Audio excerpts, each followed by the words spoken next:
आज का पहला पाठ राजाओं का पहला ग्रंथ अध्याय 19 पद संख्या 9 11 से 13। इलियस ने सिनाई पर्वत की एक गुफा के अंदर जाकर वहां रात बिताई।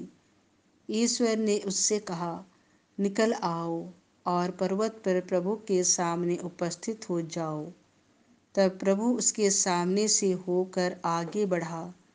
प्रभु के आगे आगे एक प्रचंड आंधी चली, पहाड़ फट गए और चट्टानें टूट गईं, किंतु प्रभु आंधी में नहीं था।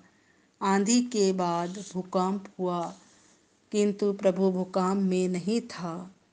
भूकंप के बाद अग्नि दिखाई पड़ी, किंतु प्रभु अग्नि में नहीं था।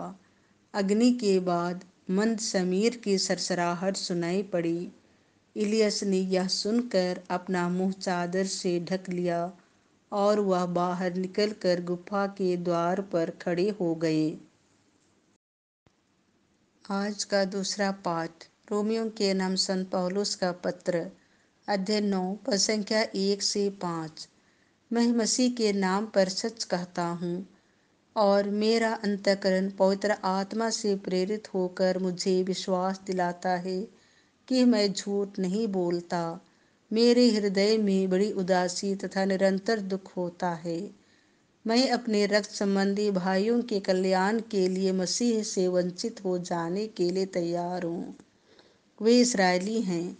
ईश्वर ने उन्हें गोद लिया था। उन्हें ईश्वर के सानिध्य की महिमा, विधान, संहिता, उपासना तथा प्रतिज्ञाएं मिली हैं। कुलपति उन्हीं के हैं और मसीह उन्हीं में उत्पन्न हुए हैं। मसीह सर्वश्रेष्ठ हैं तथा युग युगों तक परम धन्य ईश्वर हैं। संत मत्ती के अनुसार पवित्र सुसमाचार अध्याय 14 पद संख्या 22 से 33। यीशु ने अपने शिष्यों को इसके लिए बाध्य किया कि वे नाव पर चढ़कर उनसे पहले उस पार चले जाएं। इतने में वह स्वयं भीड़ को विदा कर देंगे। यीशु भीड़ को विदा कर एकांत में प्रार्थना करने के लिए पहाड़ी पर चढ़े। संध्या होने पर वह अकेले वहां थे। नाव उस समय तट से दूर हो चुकी थी। वह लहरों से डगमगा रही थी क्योंकि वायु प्रतिकूल थी। रात के चौथे पहर यीशु समुद्र पर चलते हुए शिष्यों के पास आए।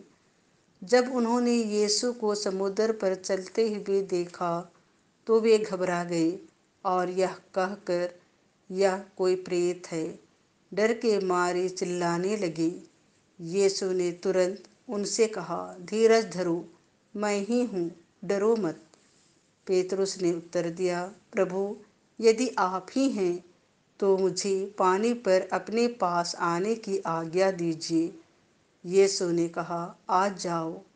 पेतरुस नाव से उतर गया और पानी पर चलते हुए यीशु की ओर बढ़ा, किंतु वह प्रचंड वायु देखकर डर गया और जब डूबने लगा तो चिल्ला उठा, प्रभु, मुझे बचाइए।